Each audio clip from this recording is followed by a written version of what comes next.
All right. Hello, everybody. Welcome to episode 151 of Conservatish. My name is Peter Feliciano. Find me on Instagram at Peter_Feliciano. Find me on TikTok at Conservatish.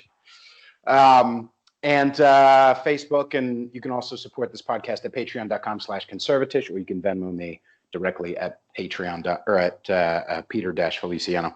Along with that, make sure you subscribe wherever you're listening. Make sure you leave a review and rate it. And ladies and gentlemen, our honored guest today is Aaron. Yay! Hello. Now, Aaron, would you go ahead and please plug yourself?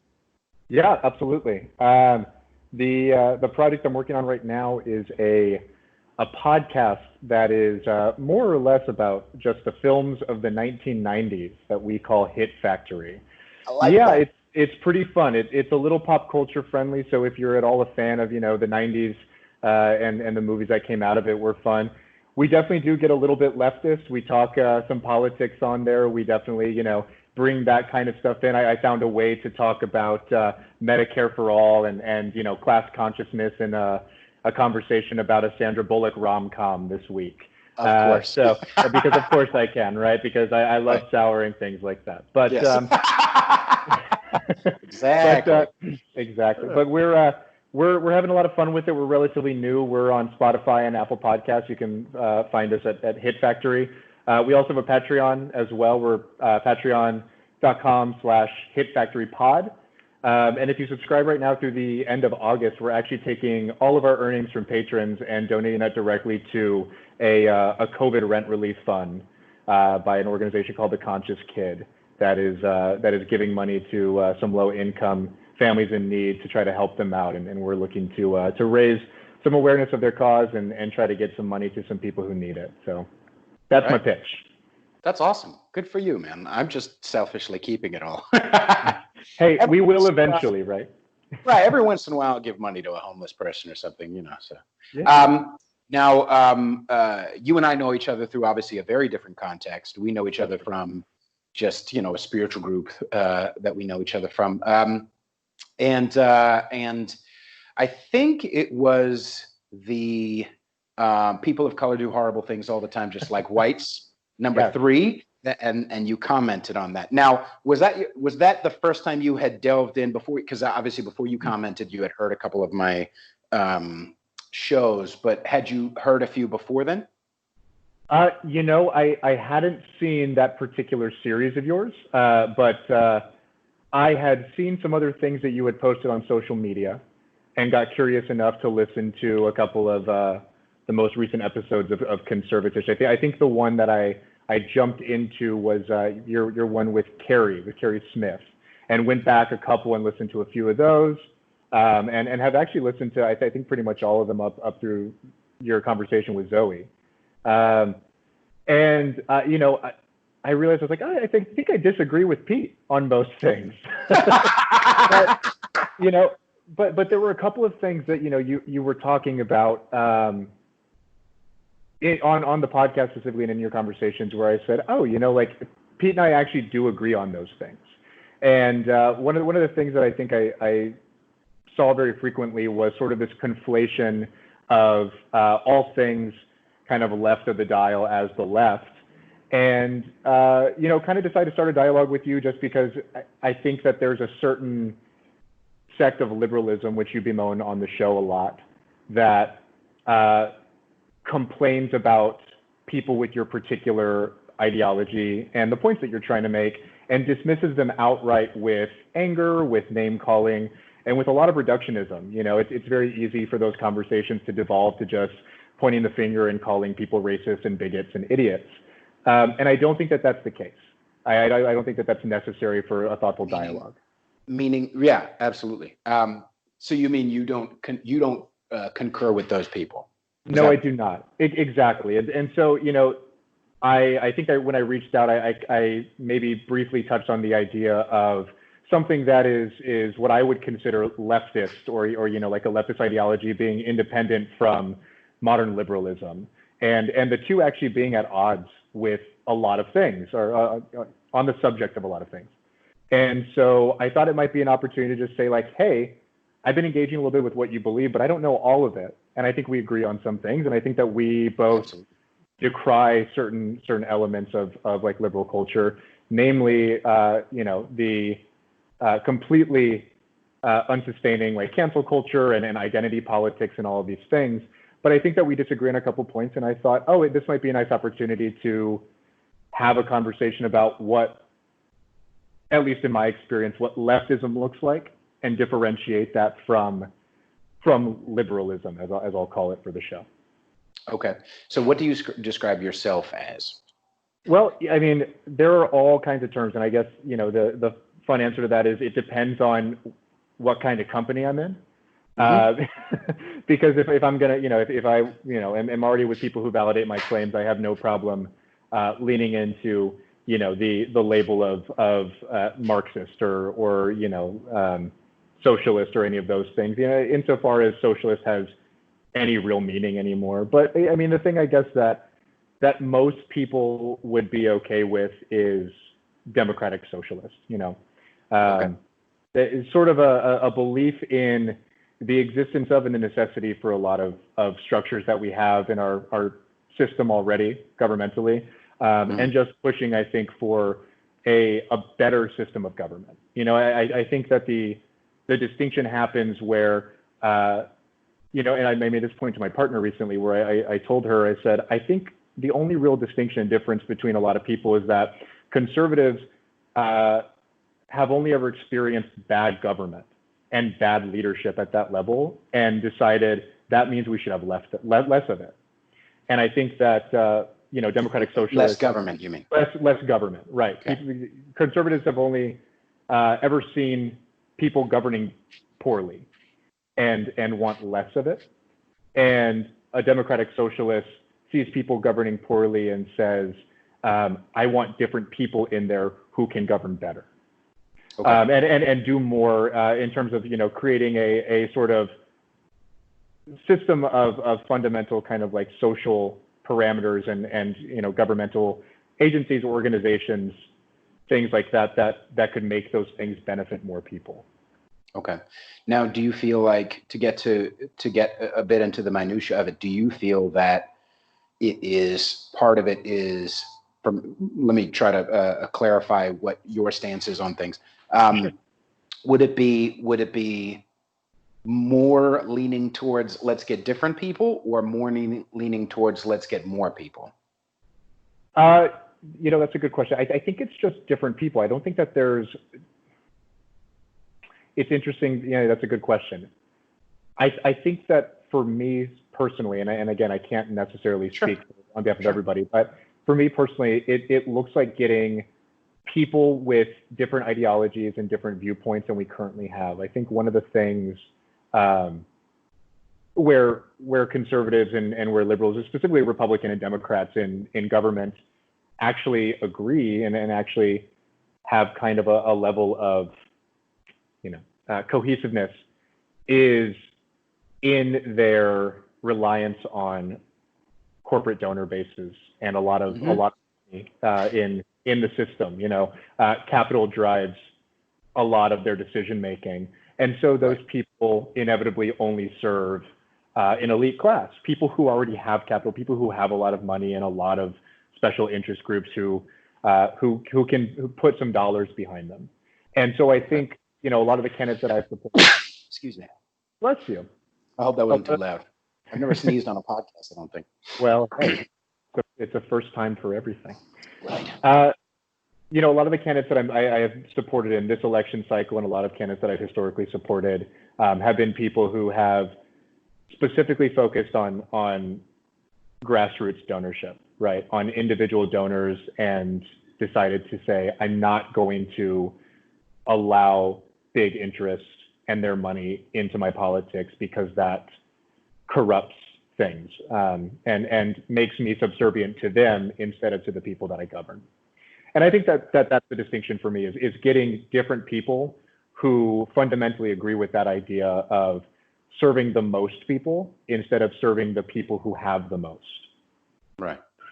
Now, well, before we get into that, so that's that feels like, a lot of that feels like stuff that I agree with.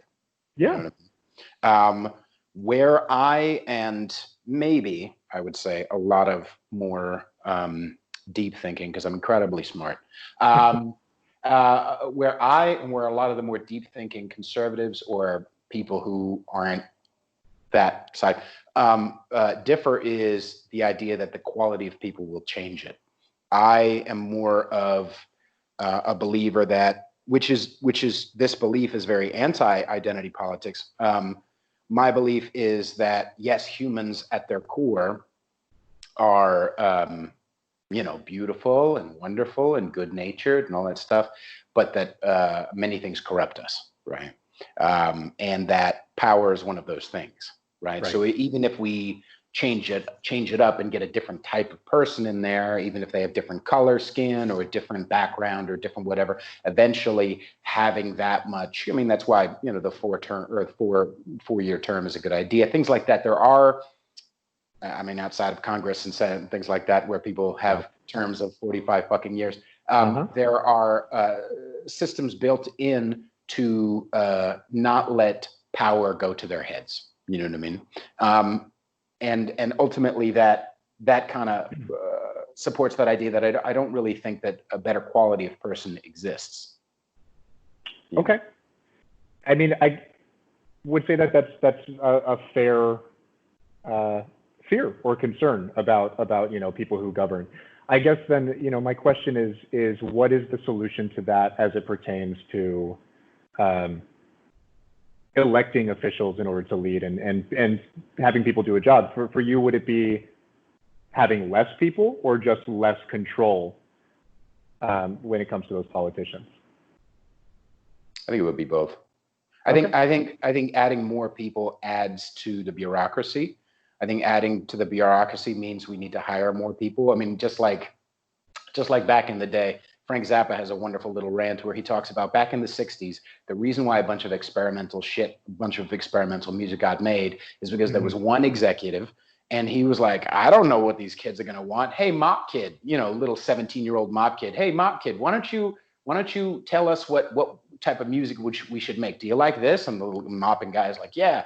But the problem is that after about 20 years, that mop guy is now the CEO. And the CEO has hired a bunch of people and a bunch of executives and not just a bunch of executives, but a bunch of PR people. And that mop guy still thinks he has his finger on the pulse of what's good and what shouldn't be made and what should the consumers listen to. And so I remember who said it, but the pyramid's been inverted, where it used to be small amount of people and a lot of artists a lot of artists down here and a small amount of people here. Now it's a lot of executives and a lot of people at the top and less. So I feel like the same kind of thing has happened, and maybe it happened, back in the day, for maybe it's been happening for a long time. I do agree that the way the system is built, the way it is currently, kind of sucks balls. But there are two things. Number one, I don't feel like adding more people would fix it, or maybe three things. The second thing is I also don't think that the quality of people will fix it. I think the way that to fix it is to give that government less power. And number three, I don't think it's being. I don't think that America is a hellhole. Okay. Like there's a lot of people, even if you seem like a reasonable person, you know what I mean? Like you seem like a reasonable, just the fact that you came on my show to have this conversation, there's a lot of people on your side who would cancel your ass or potentially or whatever the fuck, and fuck those people. But denotes this idea that you're not necessarily as quote unquote, and you're right, you're not as one, whether you call it leftist or liberal, what do you want to call it, as the way the current definition is. A lot of what's been done before or done elsewhere, sure, there are different versions. I'm not saying that I've said since the beginning of the show, I haven't heard a good argument that would say universal healthcare is a horrible, horrendous idea. The way it's been applied outside of America, yeah, I don't think it's been all that great. But I mean, the fact that England has people going into jail because of what they say or what they tweet. That's a big fucking problem for me. The fact that in Canada you have to wait a long time in order to get surgery because it's universal, like that's kind of a, you know what I mean? There are bugaboos for me. No, I agree with a little bit of what you're saying for sure. You hit on a lot of things there. Sorry, I apologize. No, I appreciate it because it there's a lot of things to dissect here. First of all, the one thing that I will say is something that I think maybe we already kind of addressed is I would also say fuck you to the people who would say that I shouldn't be coordinating with or even conversing with people of your particular political leaning or ideology. And I think that, again, that's a thing that comes from a sort of modern technocratic liberalism that's so focused on identity and so focused on this thing that isn't generative, right? I think we kind of talked about it, on social media in so many words, but what that does in my mind is simply says, if you can't conform to this ideology, you will be left behind and you have no place in our conversation. And I don't think that that's the way that you build a coalition. I think that, there's a lot of people, who are kind of, gets for me in terms of my political ideology who, might hear something who, only have subjective experience or fall into kind of experience with, these polemics and people who tell them the way. It's just sort of like diatribes, they explain it, more kind of just like circumstantial sort of things. Okay. And what I think that does is tells those people, if you can't keep up, just get the fuck out. And I don't think that's the case. I think that there's always people to win over. I think that there's always a conversation to be had. And I think that part of that starts with meeting somewhere where we both agree. And the thing about it is there is kind of this blanket term that we would call, like, I guess, populism, although, I have trouble saying it because I think it's been kind of co-opted by some pretty gnarly right-wing people who definitely don't have the most people's interest in mind. But this idea of populism. You mean frog gay Alex Jones? Yes, maybe, Alex Jones. Well, I mean, but even, even the president and even people like, as much as I like some of his ideas, like a Josh Hawley, who was like a, congressman from Missouri, but there's sort of this, populist idea, which is like, how can we get, the people over there to start working the most effectively and the best for the people over here, i.e. you and me. And I think that the thing that liberalism does is say, it says there is no you and me, there is us and there is you all. And when we have a divide that we can't close. And I don't think that's the case. I think that there's so many things that we actually agree on. And I mean, listening to your show, you have a working class background, you were a server in restaurants and you have to work to make a living the same way that I do. And for me, that's enough.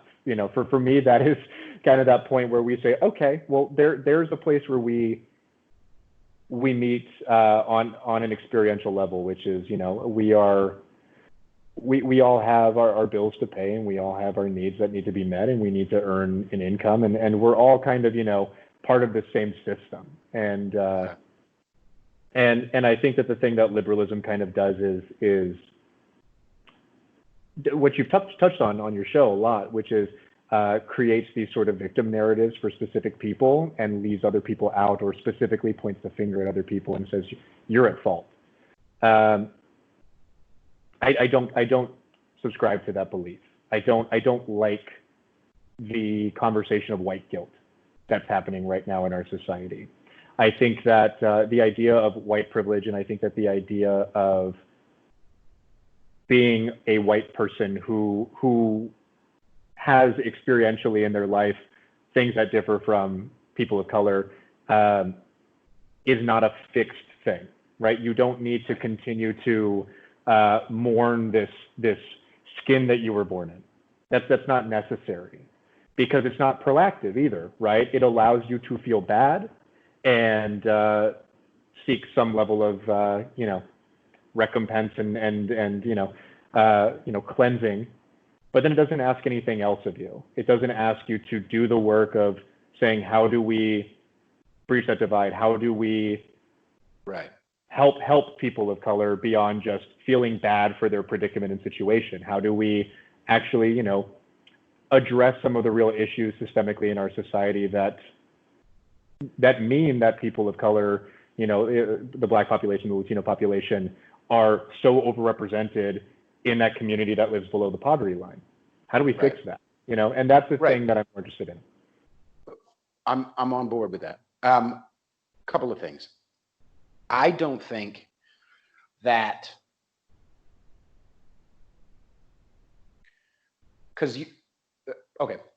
I don't think that Republicans are not doing that. Okay. I don't think that conservatives are fuck everybody who isn't, you know, white, or fuck everybody who isn't rich, or fuck everybody. Sure.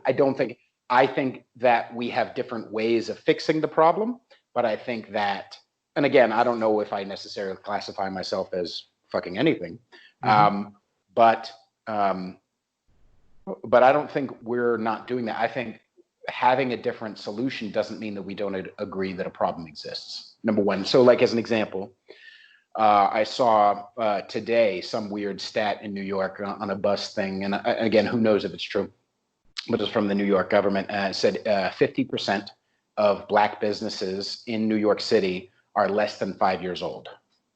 So 50% of Black-owned businesses are less than 5 years old.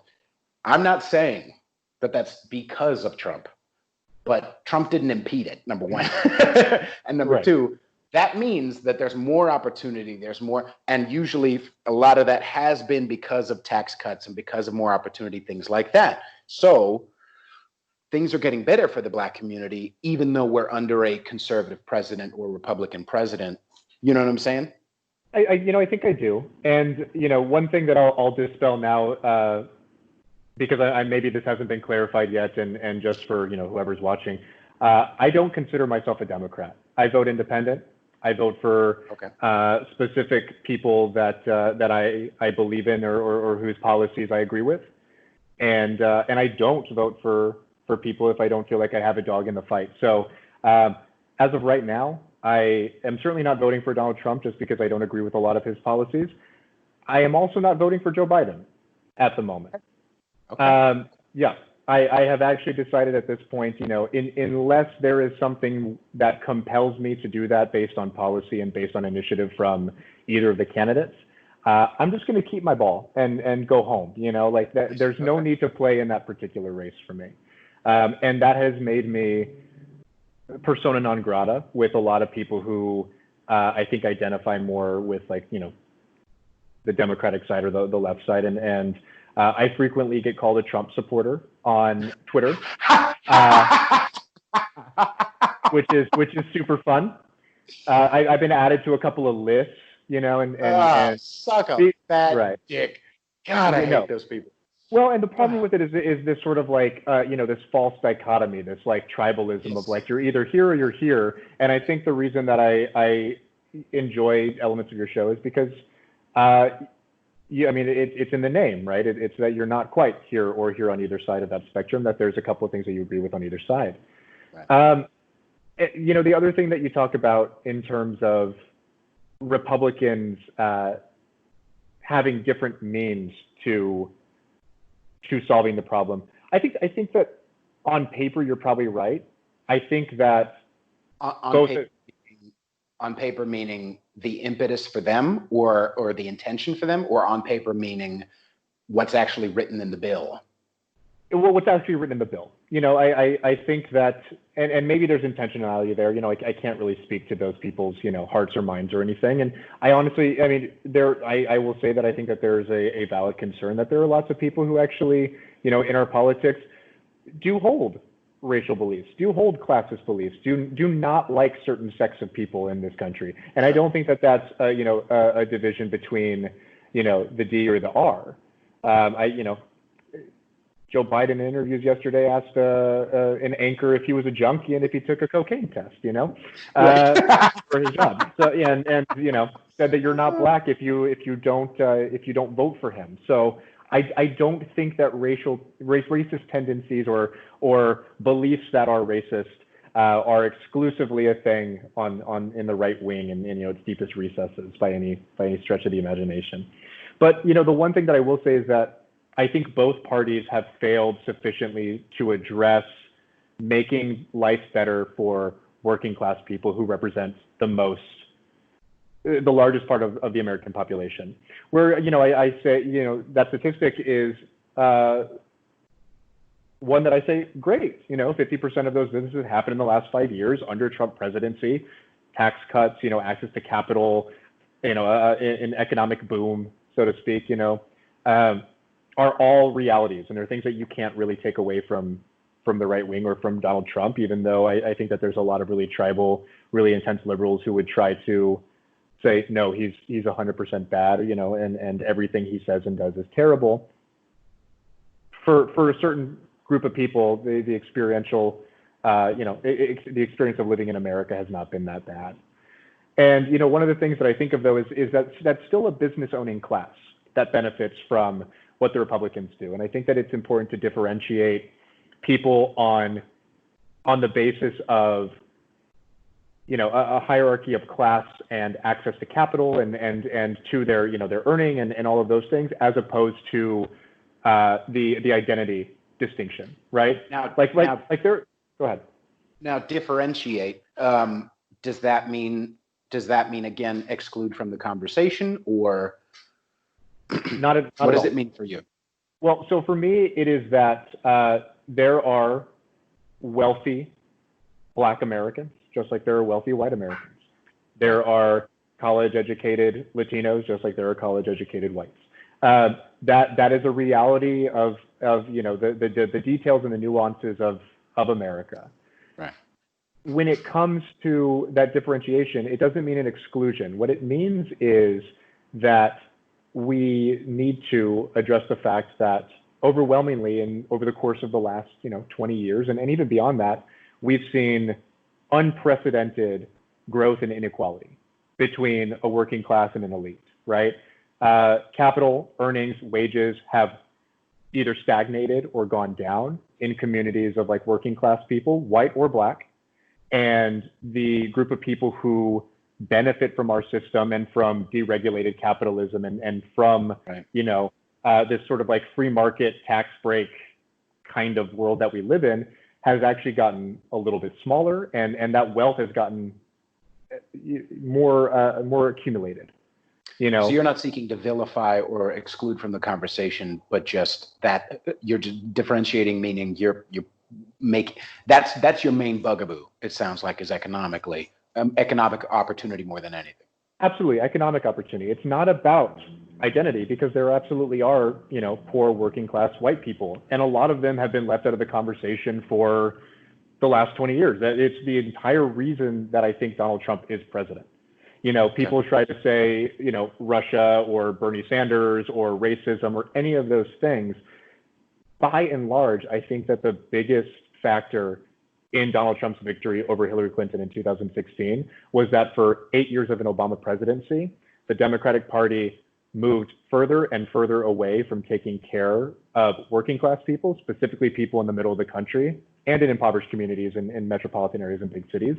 And calling them a lot of words. And calling them a lot of words, exactly. So you have a level of economic and financial alienation and disillusionment where people, the financial crisis happened at the beginning of that era, right? And then what does Barack Obama and Biden, Larry Summers, and all those people do immediately? Well, they bail out the banks.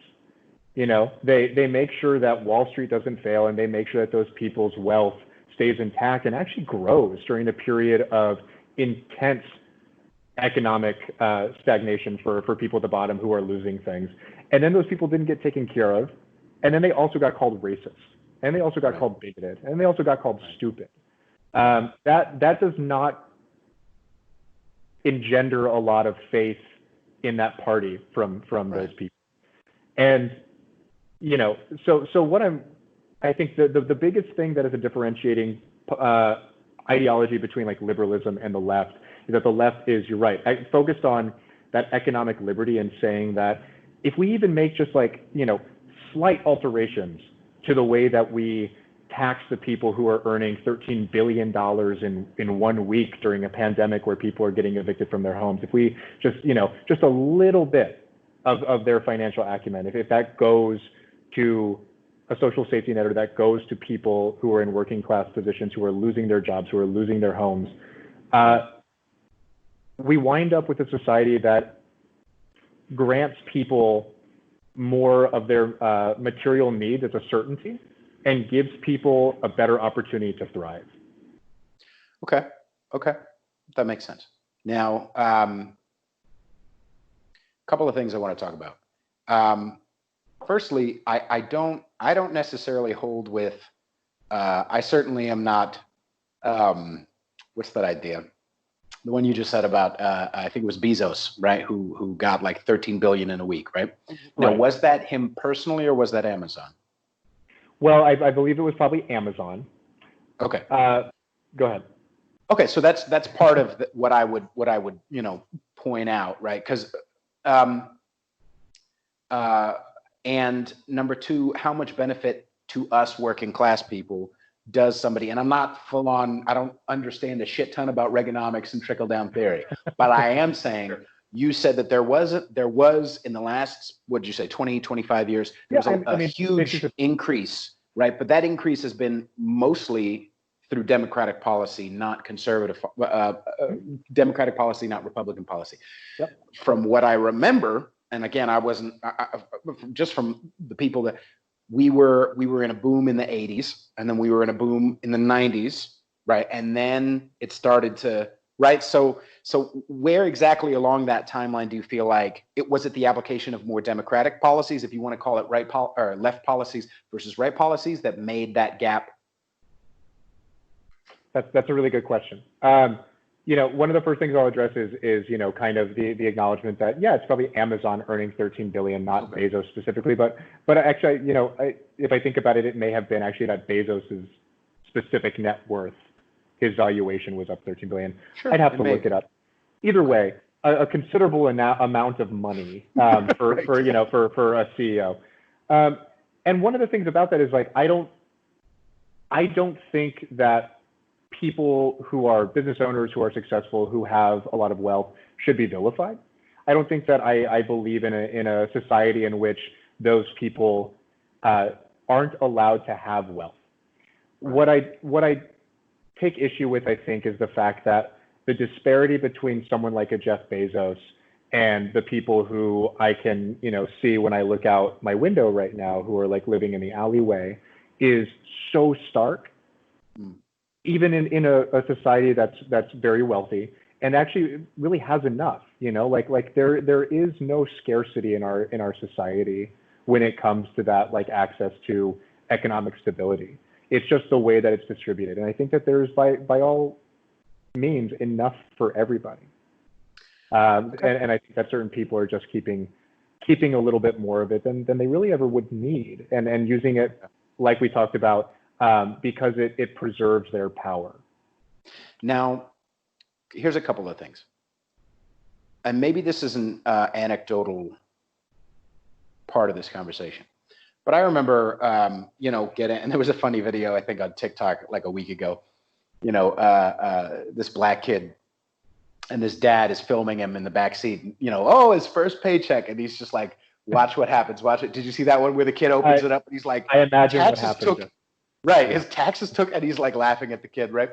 Now, I remember when I was working, I think as a server, and they were taking 30%. And I remember hearing a story maybe about, and again, this is an anecdotal, but about, I think it was 8 years ago, where Anthony Cumia was on his radio station talking about how they were taking 50%. And yes, he was a millionaire, but they were taking 50% of what he was making as a person, right? And he's just a homeowner. He literally just became a homeowner. He had just been a millionaire for, a couple of weeks, you know what I mean? And they're already, so not just the percentage problem, but I also know a lot of people who are making a lot of money, who are putting a lot of that into philanthropy as well, right? Who are making not just incremental, but making steps to culturally fill that gap, right? So Right. where do you feel now? I'm hearing that you're saying more percentage, but where along the line? Because people who you would, and I sincerely appreciate you not voting for Joe Biden. Because He's not my guy. right, because here's the thing. If you give a mouse a cookie, and a lot of these the people, right, a lot of the mouses right now, if you say, okay, we're going to give, instead of 30, we're going to make it 35, that's never going to be enough, especially because of that victim mentality that they're already clicked into. So where do you feel like along the line the percentage should be? Sure. Well, I realized that, I went on such a long little rant there that I didn't answer your other question about where things kind of went sour in terms of that economic. And that's all right. I'm a talker, if you can't tell. Even when I was typing to you too. It's a good conversation. I just decided to be on my podcast from now on. It's going to be $300, but for you, I'm going to waive that. So hey, that's perfect. I appreciate that. Now, I actually subscribe to maybe a controversial opinion that there hasn't been a truly democratic candidate or president in my lifetime. Okay. I would say that, you see the post-war boom happen, and you see a lot of government spending and social programs under the New Deal and FDR, basically creating the middle class, right? It was a place of sort of an economic stability, but not even just stability, but like opulence. People could buy a starter home and have 6 kids and own a washer and dryer and like a television and all the products are just being sold. People driving that brand new Ford, and a lot of that is the product of creating stability economically for people and making sure that there are jobs, that there is Medicare, Medicaid, that there's all of these sort of safety nets that would deny people that opportunity or that chance to fall into the deep recesses. Granted, mostly for white people, not for everybody in the 1940s. But part of that was just because that's where we were in the 1940s culturally. Well, of course, absolutely. And I'm not by no means trying to look at the 1940s with a 2020 lens and say that was racism. It was racism, but it was where we were culturally at the time. Right. It wouldn't necessarily mean that those exact same policies, whatever they were, applied now, would necessarily only benefit white people. Precisely. But what I think what really happened is, you're right. We kind of had this boom in the 80s. We saw a brief recession at the tail end there after we left Iraq in the Gulf War. So there was like a minor recession where something like several hundreds of thousands of people lost their jobs, mostly in defense positions and federal kind of defense roles. Okay. Funny that we lose all of these jobs and our economy goes bust when we're not killing people on the other side of the world. But sure. I digress. Bill Clinton, actually, as a Democrat, is someone who is largely to blame for a lot of the things that we're still dealing with today. He kind of developed this sort of technocracy and this social system and this economic system that really benefit the elite in a lot of ways. One of those things is definitely NAFTA, getting passed and ratified and then going into effect in 1994. That created free trade with all the North American countries, with Mexico, the U.S. and Canada, which is changed to a different law now, but effectively the same free trade agreement. And what ended up happening, it was supposed to make free trade and help businesses and stimulate our economy. What it ended up doing was just convincing a lot of corporations and a lot of CEOs to move their factories, move their manufacturing plants to places in Mexico where they could exploit the workers because of less labor rights. You look at like the crime bill that created a like 100-to-1 disparity between sentences for crack cocaine versus powdered cocaine that overwhelmingly affected communities of color because that's what they were what they were smoking and using. But all that stuff kind of started there with Bill Clinton. You know, you get the George W. Bush era. Obama comes in and, you know, his Wall Street bailout. What ends up happening by and large is that, you know, the Democratic Party, which for a long time was kind of considered like the people's party and the party of the working class, slowly started leaning and refocusing all of its attention on where the money is. And focusing more on this sort of meritocratic idea that the people who deserve to be at the top are people who have four-year college educations, specifically Ivy League educations, and that those are the people who do, you know, 2 unpaid internships. And those are the people who go and get, you know, their starter job at $55,000, $60,000 a year. And those are the people we promote in our society to these executive levels who then control the conversation and control the way that our economy moves and works. Almost like, just to clarify, almost like, I don't know who again necessarily made that, but it's almost like the elites, how in Hitler's mind, and again, you know, horrible person. I'm not going to Hitler, but in Hitler's mind, he said, you know, his idea was we're going to create this master race. Do you feel like the elites want to make this master race of Americans, not master race, but master class of people who can guide us? Because, you know, if we leave it up to Joe Schmo who fixes cars to guide us, then we're all fucked. Yeah, and I think that that's one of the big things that's happened is that there has been a really unusual and really profound focus on technocracy, right? On meritocracy in our society that says that only those people who succeed at that level are people worth listening to and worth guiding the conversation. And I promise this is actually going to segue into your question about philanthropy too, because that's a result of this kind of thinking, right? What ends up happening is, by and large, you kind of get this homogenized group of people and worldview, right? And it's not race-based, it's class-based. It's based on the people who are able to afford to send their kids to a 4-year Ivy League university and who are able to afford to let them go to a big city and do a 3-month unpaid internship and make sure that they are, you know, boarded and fed and all of those things. And then those people advance in our society. And one of the things, there's a great book that I read recently called Winners Take All by a guy named Anand Giridharadas. It's a hell of a last name. But what he's focusing on there is kind of what you're talking about, which is technocratic and elite philanthropy, and seeing that as the thing that's going to move the world and help people.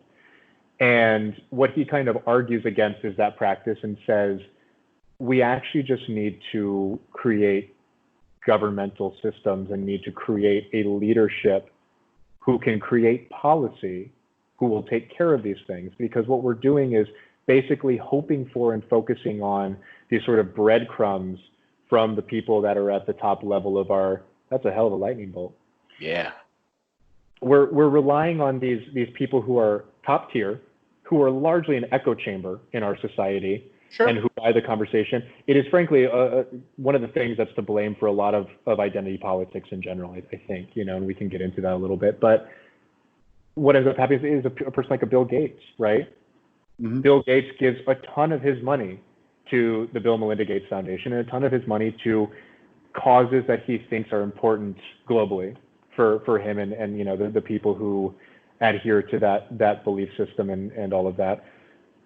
But at the same time, Microsoft moves a ton of its money onto offshore accounts in places with low tax rates to avoid being taxed at, you know, the level that our regulatory system here would say is fair and identified, because they can't actually figure out where all of the money is. And it just seems like a weird disparity saying, I want to help the most people, here's a little bit of my money, instead of just saying, well, what if we just took the money that you are already making through your companies and put it into systems that benefit them? Now, I understand that one of the arguments against that is that he gets to be selective about where his money goes and gets to direct that money. Or maybe back up here, the idea of not trusting the idea of government because it has never been because humans are untrustworthy. Anyway. Right. Well, and I would agree with that in the current situation that we have, right? The thing that you see most frequently in what I would call our neoliberal society and in our governmental body, and that's right and left, all of these people who kind of serve elite corporate interests, is a ton of government spending being put towards defense, being put towards military, being put towards policing, and away from social safety nets and systems that are there to kind of curtail the need for those things, right? And you get education programs in public schools gutted and EDD and unemployment benefits gutted, and a lot of money going towards these things that sort of preserve a certain level of status quo in the form of protecting property and protecting a lot of systems and elite interests through police and paying for the military as well. Okay. I think the bigger thing, you down for go for another half hour? I can do it, man. Let's do it. Cool. I think the biggest thing, because from listening to my show, I'm more of a culture guy more than anything. Right. Part of the thing that and I think one of the biggest things for me is culture over all that shit. And I think you're right. A lot of people were interested in seeing, the drain the swamp situation, right? A lot of people, and that's why they voted for Trump. But a lot of people are not necessarily financial minded, right? And they are willing to get a little bit of a financial dick in their ass, even though that hasn't happened under Trump. They're willing to get a little bit of a financial dick in their ass because of the win they'll get culturally. And I don't mean the childish win because we don't like Hillary. I mean, for me, I do not want to give my money or more of my power, because they do work for us.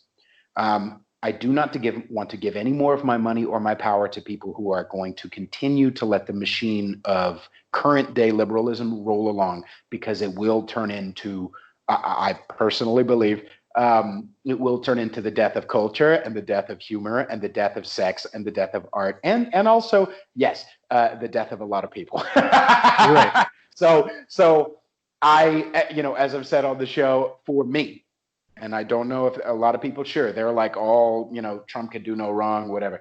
But for me, it's more, I don't like the other people, so I'm going to vote, right?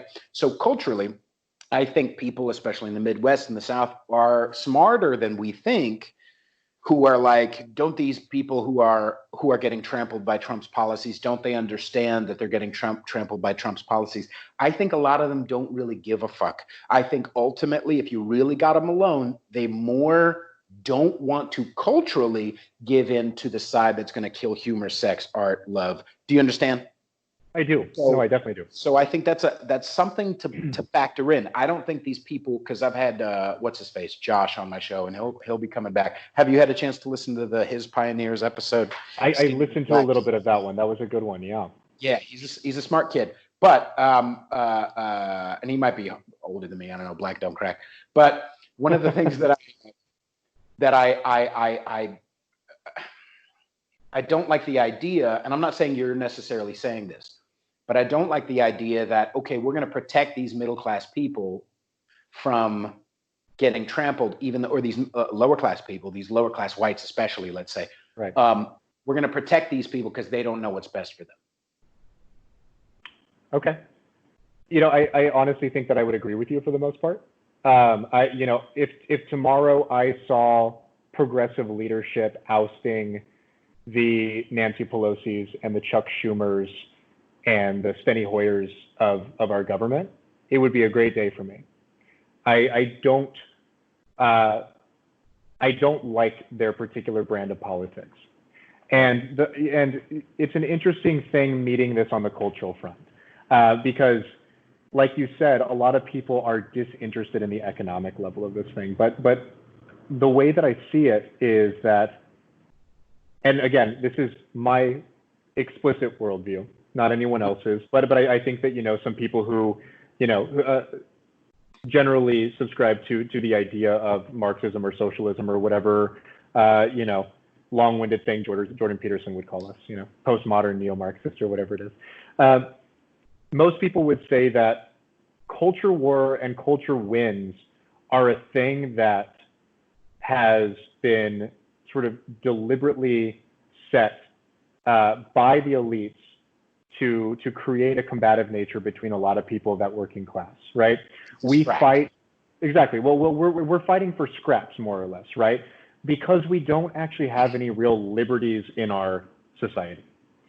And I say that because, I'm, a working class person. My family are, not terribly, bad off, I guess, my mom's an educator. My dad has always worked kind of, like associate level middle management and tech and stuff, in the Midwest. But I've always been a person who's worked restaurant jobs, who's worked, in service roles and in hospitality, and, among people who are constantly broke or earning, minimum wage or hourly wages, with little. You're on the right show. Yep. The thing that I would like, if anything, for people, I think, to understand about the idea of Marxism is that, and about socialism, is that it's not an attack on liberties and it's not an attack on culture.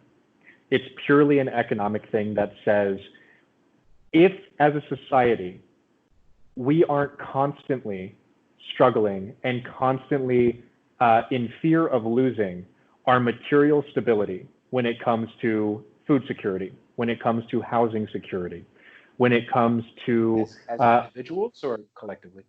As individuals, but also as a collective, right? This is everyone. This is a universal kind of cosmopolitan thing I'm talking about here, and that includes the people in the society I don't like.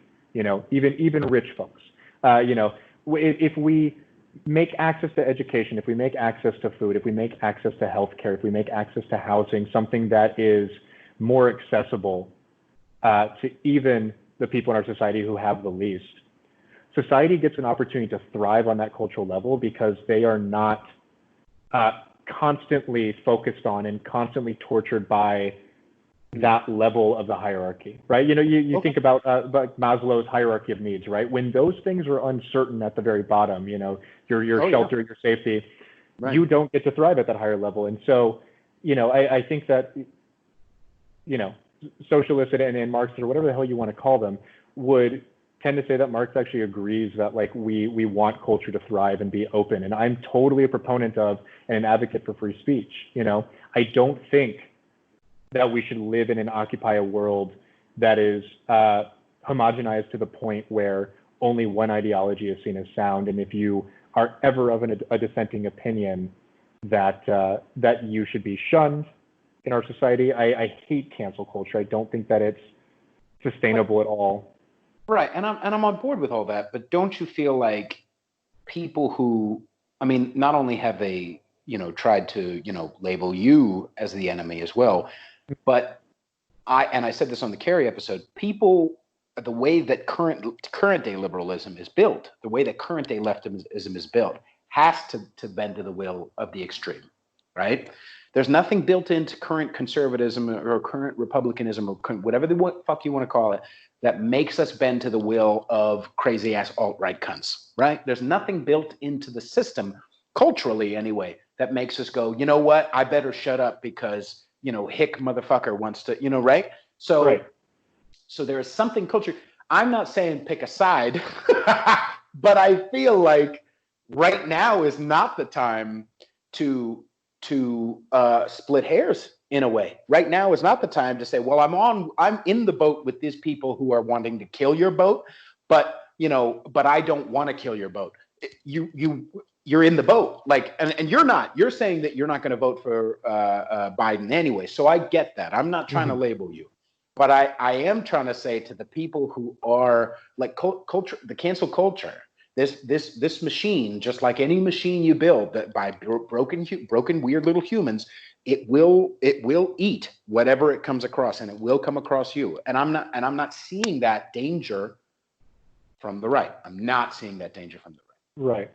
Well, I think that there is I mean, there's a certain level of permissiveness of ideology across the board when it comes to conservatism and when it comes to the right. I think definitely more so than that thing that we're talking about, that kind of like, you know, sort of a homogenized ideology and culture and conversation of liberalism. It is absolutely a thing that I've bemoaned. I think that I think that people that are as far left as I am really have a distaste for identity politics. I think that they're actually, much like you, actually, in contrast to what I believe, and actually are a lot of the ideas of identity politics and the ideas of that ideology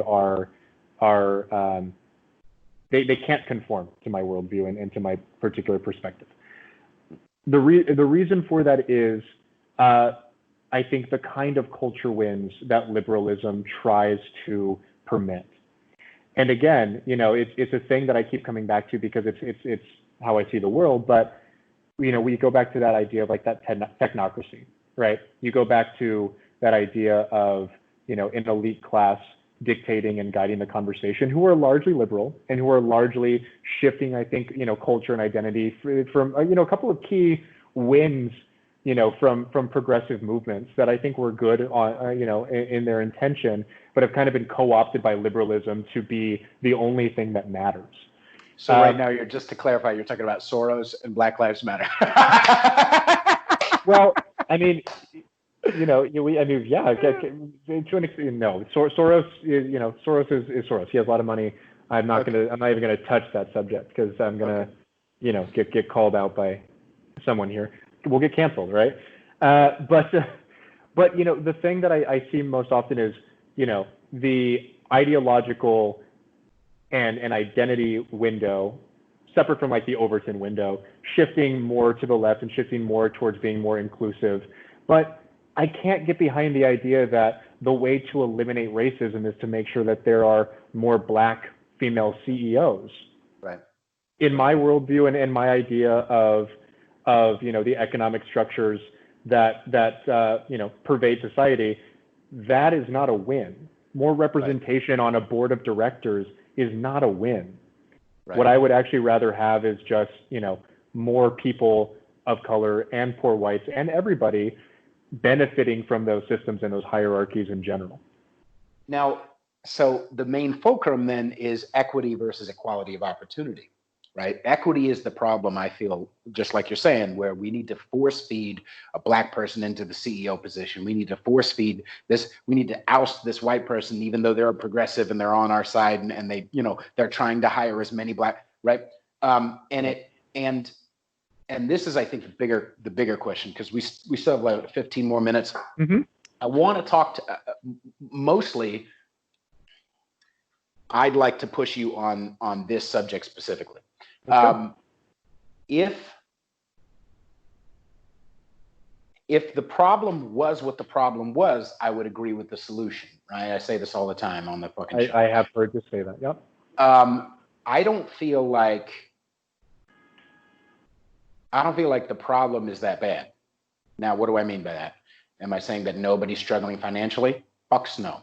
But I am saying that a lot of the people that you talked about, the differentiation between Bezos and guys struggling on the street. Mm-hmm. Guy struggling on the street often has made decisions to be where he is. That opportunity does, especially here's a bunch of money, does not change that, because you and I know from our own personal, maybe anecdotal experience that mm-hmm. we have had opportunity and have said, screw that, because we really like booze and drugs, right? So choice has to factor in. I'm not saying it's everything, because Lord knows I'm getting help. We're getting help. Even the 1,200 that came in a couple of months ago that's a form of socialism, right? Mm-hmm. So we're all getting help, but choice has to factor in, and to say that equity, meaning the end, the finish line, is not only more than temporary, but also isn't their personal choice, is not, I think. I mean, it's the same thing like this idea of financial minimum wage. Minimum wage jobs are designed to be in for like a year tops, and then you move up, you change jobs, you go here, you go there. Do you understand what I'm saying? I think I do. I understand that, it comes down a lot of times to, in what I've heard in most, kind of right-wing conversations and people who identify as conservative when it comes to this is, this idea of like, I hate the term bootstrapism, but you're right, like individual choice and individual like capacity and all of those things. And I think that by and large, like, that's not a bad way to live your life. Don't live as a victim. But I think that we can promote that particular ideology and promote that particular worldview while also not dismissing the fact that there are still, systems that create rampant inequality. Right. I don't think it, it gives us I don't think it gives us permission to say, well, that is just how it is, Of course. And so, I kind of agree with you, but I think it just comes down to, who's at fault. When you look at programs like affirmative action, it is not, the black candidate in that job's fault that they're getting considered more than you. One other thing that you say a lot on the show is white liberalism is the problem. And I agree with you on that, that white liberalism is the problem because it's not generative, because it doesn't want to actually fix the system. What it wants to do is give little handouts and little favors and little pushes into a system so that it can feel good about itself. So that it can feel good about itself, exactly. But so that and so that it can fit people into a system that by its nature creates those disparities and inequalities already. You're saying part of that disparity you were talking about and the way it's grown, are you saying that part of that, because a lot of the people on the right are saying, especially black people, are like, the reason why black people are making less money is because of fucking welfare. You made women, you incentivized single motherhood and made women marry the government. And now, do you understand what I'm saying? So like, no, I definitely do. Is that part? Well, so here's the thing, right? Is I am also somebody who, when we talk about material security in our society, and it's interesting that, I'm glad you brought up the minimum wage thing, because in a perfect world, I think that you're right. Like the idea of a minimum wage job is meant to be something temporary and something that you advance within. Being somebody who has worked as, a manager in a place where a lot of people are in minimum wage jobs, I have spoken with business owners who know that it actually benefits them to keep those people in minimum wage jobs rather than look for someone unreliable to hire and advance that person to a higher pay rate, especially when that job can be given to me, or I'm fired. So, when you look at that, and I think too, I think it was Carrie on the show who had a point about the minimum wage and saying, you all are thinking about the employee, we're thinking about the business owner, and that's the only difference in terms of like who we care about. We care about everybody, but we also want to make sure that the business owner isn't suffering because of a raise in minimum wage. Well, the thing that I guess I say to that specifically is I don't believe that an employer, a business owner, should be able to benefit off of labor in a way that feels exploitative like that. And, it's a conversation that's coming up right now too with, with unemployment benefits and people, specifically Congress, refusing to renew or create a new system of unemployment benefits or extend that through this pandemic. The argument is frequently that if we keep giving people $600 extra a week, they're never going to want to go back to work. And to that, I guess I say, that's not an issue with the unemployment benefit. That's an issue with wages and labor, where you have made it that $600 a week is a better get than whatever that person is earning on a job that they work for 40 hours a week. Okay. And, there are a couple of case studies of the raise in minimum wage where, for the most part, businesses did fine. And a couple of the ones that went under were ones that were already in the red and already struggling. And what ends up happening overwhelmingly is people work less and make more money. And that's about it. And I'm always in favor, frankly, of a society in which we have to devote less of ourselves to doing the job that, we do because we have to earn money to live, and spending more of our time doing the things that actually sustain us and actually make us real people. That opportunity to commune with the world and with our society and to get back to it, to express ourselves through art. I would actually stop us there a little bit, because to clarify, I kind of believe there's a lot of spiritual, mental, emotional benefit in working, especially when you're 17 to 25, when you're, and obviously 30, 40 years ago, by 25, you would be already on your path. And hopefully by then you're on your path. Oh, I want to be a musician, or I want to be this person, or I want to be a financial guy, whatever. But there's a spiritual benefit to learning how to keep a job, right? Because a lot of these motherfuckers, these poor business people are suffering really hard right now, and they were suffering even before, especially in the hospitality, because motherfuckers don't want to work. It's not a financial problem. It's more a culture of, this guy said that asked me to work again on my off day. Fuck him, I'm quitting. You know what I mean? There's a lot of quitting. There's a lot of high turnover, and that comes from not just I don't have financial opportunity, but culture, right? So it has to come into the conversation, right? It has to come into the conversation somewhere.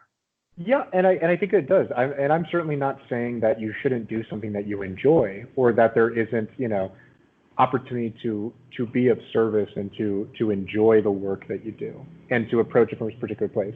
I think you and I know that, without our kind of spiritual programs, we would probably be in the same boat as a lot of those people, indignant and resentful of even the opportunity to earn money. Ungrateful. Right. Myopic. Right. Absolutely. And frankly, you're right. There's a lot of people who don't see an opportunity to work and earn as, the gift and the benefit that it is when other people don't. But really, when you look at it, it's like you tell people to be thankful and grateful for it only in comparison to the alternative, which is the people who don't have jobs and who are suffering.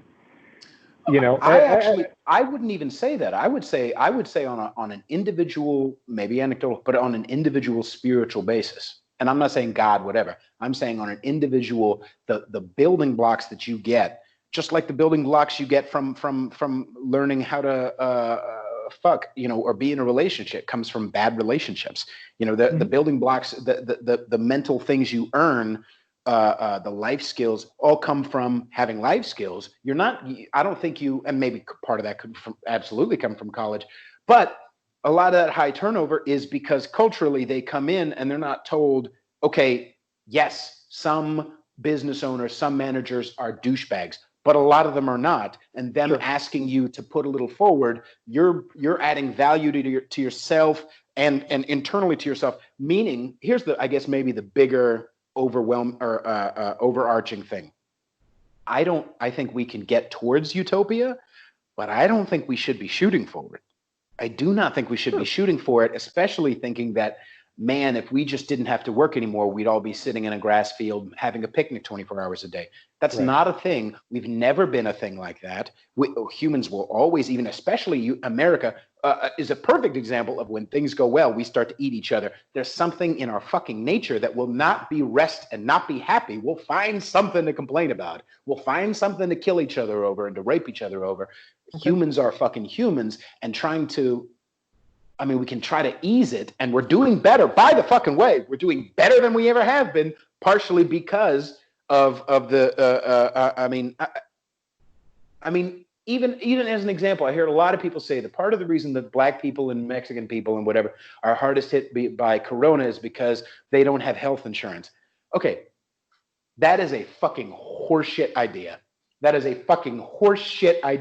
Here's why. If I'm sick right now, I go to fucking any emergency room, they will help me. They won't go, no, we don't take, they will fucking help me. And if they send me a bill in a month and I go, oh, I don't have any money. Oh, they say, okay, here's the number, here's the way to sign up for Medicare. Then I sign up for Medicare and Medicare pays for it.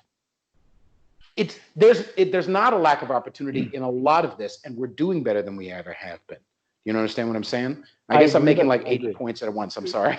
No, that's okay. We're kind of doing that to each other, by the way. I like this. No, we definitely are. We're kind of all over the place here. But yeah, I like it. I could talk about this for days, man. And I think the thing that we have to look at in our society is not just saying like, oh, lack of economic opportunity. I think it's more about what we kind of got back to, right? Which is the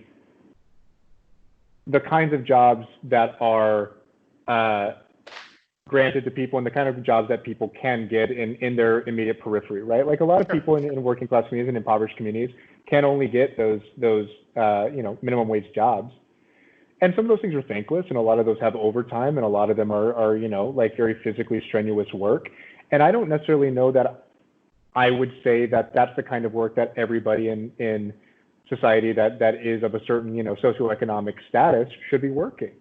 Like some people are rewarded by different kind of work.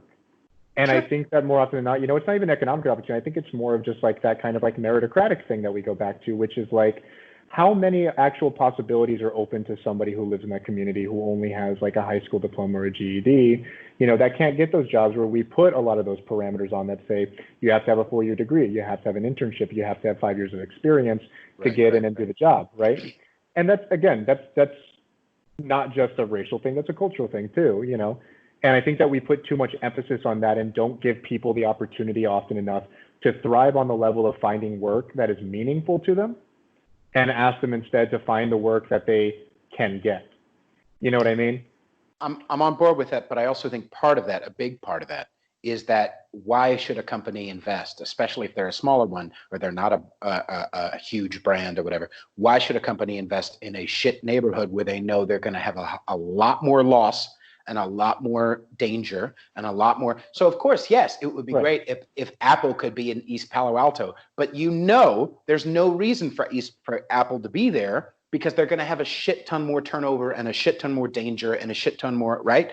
So it's a lot of it is trickled down from culture. A lot of it is like, well, why would we? So it's not all I mean is to clarify is that I'm on board with a lot of what you're saying, but I don't hold with this idea, and I don't necessarily think you are either, but I want to be careful about this idea that the reason why if there's a disparity is because there's some big, whether he's white or black, some big guy up at the top whirling fat checks who's like, fuck these poor people. I don't think it's maliciousness as much as a lot of people who are more liberal or left want it to be.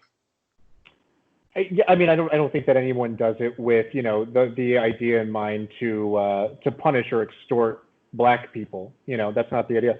But they are certainly making business decisions based on what can enhance their capital and what can provide the most earnings for them, right? Earning potential. Now, you said, Apple has no incentive to go into East Palo Alto. I think you're right. But a part of that is looking at the whole thing holistically, right? And saying, like, how do we improve those communities so that we don't have ghettos? How do we improve communities to make sure that we don't have, a place like South Central that people are afraid to go into, and give people a certain level of material stability so that they can, in fact, have the opportunity to find jobs that are meaningful to them and have businesses that are successful and live in places where they don't have to worry about the windows getting broken every night or getting looted or raided or anything like that, And it's a way bigger question than I think you and I can answer. But no, of course not. But I think that it starts with ultimately looking at, reinforcing certain labor protections and guaranteeing people a certain amount of financial income, and rehabilitating a lot of our public school systems, giving people access to healthcare, and hasn't part of it happened? Hasn't part of that window started to close with Trump's policies, i.e. that, to circle back, that thing where we were talking about earlier with the 50% of black businesses have, in New York, are within 5 years old? I mean, the economy has done well. That's a thing that you can say on paper, whether or not it was Donald Trump himself who deserves the credit for that. No. I'm not saying trying to give credit to Trump. I'm saying give credit to certain policies and not necessarily to the push for more liberal, because I'm more talking to your ideas, not crazy leftists. I'm talking about your the liberal financial ideas of making sure there's a certain, hasn't part of that window started to close in a lot of ways because of those Trump's policies? Again, I would say that I would differentiate between the success of businesses owned by anybody and working class people, right? Business owners, I think, occupy their own sort of largely shrinking, but still kind of a, distinct middle or upper middle class who benefit from who benefit from a certain level of economic deregulation. But I think And the thing that unemployment is down, but you're saying maybe a lot of that unemployment being down, obviously before COVID, that unemployment is down only because people are working at McDonald's. potentially, I mean, there's a lot of businesses who employ people, yeah. But what I'm looking for is saying there's a lot of businesses that, if we go back to the Jeff Bezos conversation for a minute, it's like we know the conditions of an Amazon warehouse. I don't think either one of us wants to go and work at an Amazon warehouse, right? That's just Right. the case. Right. So I guess my thing there is I can't get behind businesses benefiting from the exploitation of labor in the sense that they can't use the bathroom and that they make, menial wages and that they're like forced to work overtime in order to pay for all the other material securities that they need in order to make sure that they can just start their car and get to that job. And one of the things that we've seen is, like a complete disillusionment of, or kind of a, what's the word I'm looking for here? Just undoing of a lot of labor protections in our society over the course of the last 50 years, right? Since vast industry came out of that kind of New Deal era, we've done nothing but target unions and target working people and make sure that we strip a lot of their benefits and a lot of the things that come from worker guarantees and labor guarantees. We've taken those things away and made a society that, kind of like you said, is free of and of a lot of those material securities that for working class people in a way that they used to be, guaranteeing all of those kinds of benefits programs and everything, and asking people to work more with productivity increasing and having less time to, do whatever the hell, and I agree with you. And I think, I agree with you for sure. And I certainly, and neither one of us lived in the, 20s or 30s, whatever, or 40s, I'm sorry. But yeah, it does seem like there was a lot more time to, actually, I don't know about that, because the stories I hear are, my dad worked constantly. So I don't know, maybe. But sure. I'm also with you in that I don't think that, life would be utopia if everyone was conservative. Fuck no. I think we need regulation is part of it, but opportunity for businesses is also part of it. Part of the way to stop dumb Bezos from having motherfuckers who can't go to the fucking bathroom is sure to say, hey, we're going to hire a bunch of people from the government now to watch over you. Okay, so that's part of it. Although that's another machine that feeds itself and has to hire more people and has to, right? Sure. But part of it is also we need more competitors for Amazon. We need to help businesses so that somebody else can go, so that when it's time for me to go, do I want to give my fucking money to Amazon? Nah, fuck MySpace. I'm going with Facebook. We need more competition. So part of it is, regulation, and part of it is capitalism. I don't think it's one side or another, but I think right now we've had a ton of this regulation. I'm going to hire more government, give government more time and money. We'll be good with it this time. Don't worry. We've had a lot of that for a long time. Let's put it back a little bit more, even though Trump can be a cunt in a lot of ways, and Trump can be right. I'm on board with that. But part of it right now, anyway, should swing into this idea of more capitalism to give more opportunity. So I can go, you know what? Here's my fucking money. I'm gonna give it to this motherfucker instead, and make Bezos go, oh shit, I'm having a bunch of consequences for my actions, and scrunch down on himself. Okay. Yeah, and I would say that. For my particular, politics, I'm all for, consumer choice and the capacity for people to have options when it comes to their consumption practices. And I think that we're actually aligned on that. The idea that one of the things that we want is a certain level of federal and economic regulation when it comes to those oligarchs, when it comes to those big businesses, to make sure that they are, not creating, I mean, that's why we have like antitrust, laws and stuff like that too, right? Although, there's only like 10 big companies, right? I know, right? But no, I think that, in my particular, ideology, in my particular politics, giving people more access, I think, to capital, and giving people, like I said, who come from more diverse backgrounds, the opportunity to really do what empowers them and find work that's meaningful to them, actually expands that opportunity for consumer choice. It actually gives people the opportunity, like I said, to not just say, this is the job I have to do because if I don't do it, there isn't much else for me.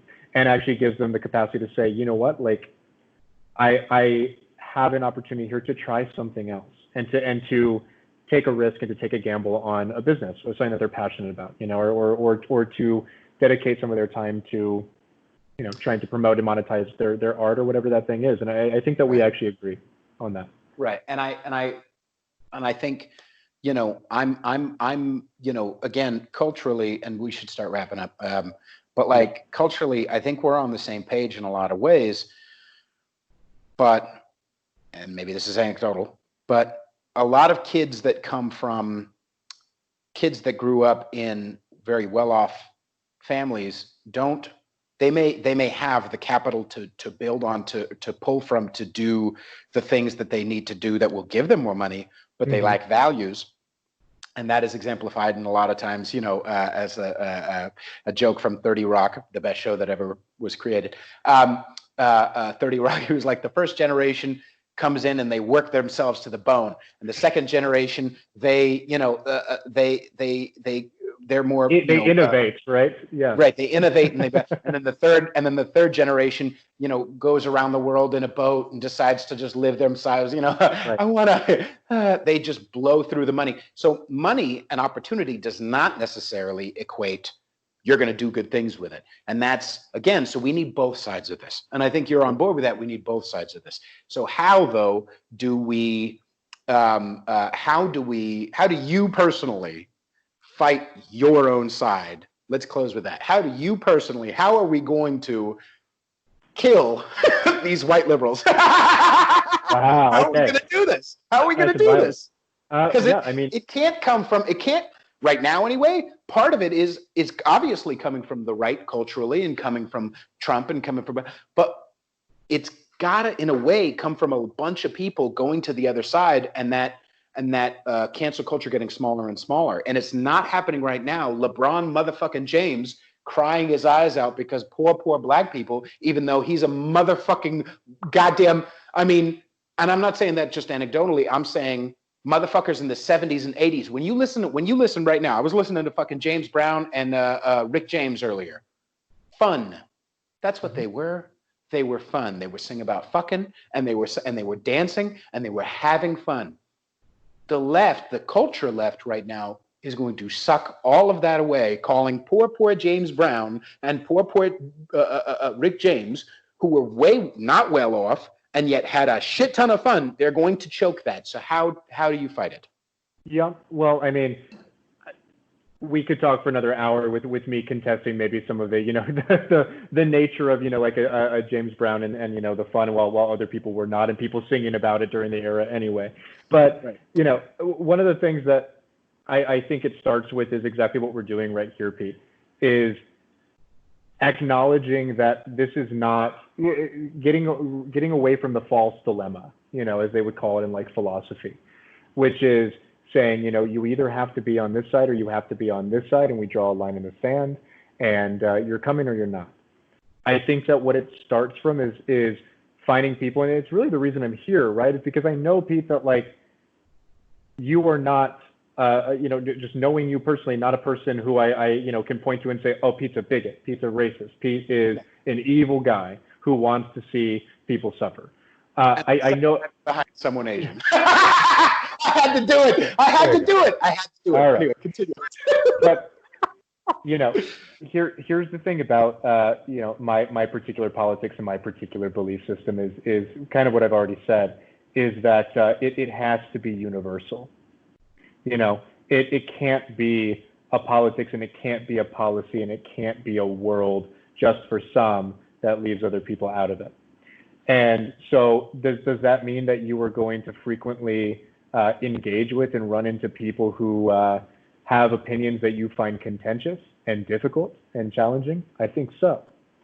But I think what's important to remember is going to the place of saying, I have neither the time nor the patience nor the energy to engage with you, goodbye, is never going to build a unified coalition of human beings, and specifically Americans, because we're all experiencing the same kind of system here. And you and I, are not the Bezoses and Bill Gateses of the world. And so we have a commonality there. We have a shared experience in some regard.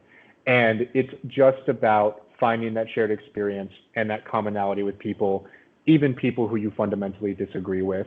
And it's a thing that liberalism, specifically white technocratic liberalism, doesn't do, right? I hear all the time, and I see on, like, I'm tired, right? I'm tired. I don't have time to explain this anymore. I'm tired. And they haven't even started. They haven't even started. And they haven't started. They haven't engaged offline. Right. They haven't listened. Right. 100,000 retweets, whatever, But I would just suggest and say, like, stop being so tired, perk yourself up. Like, this is a long game, and these wins don't happen overnight, and we don't change systems overnight. And part of changing the systems is getting more people on your side. And if you genuinely believe that you are in the right, and if you genuinely believe that what you're fighting for is a system of inclusivity, is a system that brings the most people along and benefits our society, then no one can show up and tell you that you're wrong. If you meet them on a level of whether it's emotional, intellectual, whatever those things are, right? There's room for everybody. Mm-hmm. And so the way that I try to fight this really, really narrow idea of, liberalism is by doing stuff like this and saying, hey, I disagree with you. And what I want to do is talk to you fundamentally about what you believe in to understand it, and have a dialogue with you and engage with some ideas that maybe you haven't heard, and ideas maybe I haven't heard. And that's how we arrive at a solution. And that's what it's all about, is just that. And fighting the liberals and killing the liberals. Not killing literally everybody. I know. Fucking goddamn it. Shit. I've said it over and over, but I'll say it again. I want both sides. Continue. It's not a violent practice. Right. It's a practice of inclusiveness, welcoming, and an understanding, because everybody deserves the right to be understood. And right. That's it. I agreed. The only thing I'll say for myself is that as much of it as it's not a violent practice, sometimes it needs a blunt tool, and I'm that blunt tool. Sometimes a fucked up joke is a blunt tool. Sometimes going, oh, you want me to say what you want me to say, and you don't want me to not say what I want to say? Fuck you. That's what that is. It's not reactionary. And I try to do it on TikTok, especially. I had a video last week that went literally, it's almost at 500,000 views. It's crazy. So obviously I have a lot of money. Thanks, TikTok. But I have, and I'm trying to, when someone comes to the table with something, when they're not just calling me a name, I'll engage with them. I'll engage with them. Okay, great. Here's the stat that and try not to be a dick. But sometimes the blunt tool, to my point, is sometimes people are going to just swing it in. You're a bad person, or you're an evil white. And I'm like, I'm Puerto Rican. Blunt tool, back to blunt tool, suck my dick. So I don't know. I think it's both. Social media reduces everything, and I'm a much meaner person on Twitter and Facebook. I can tell you that.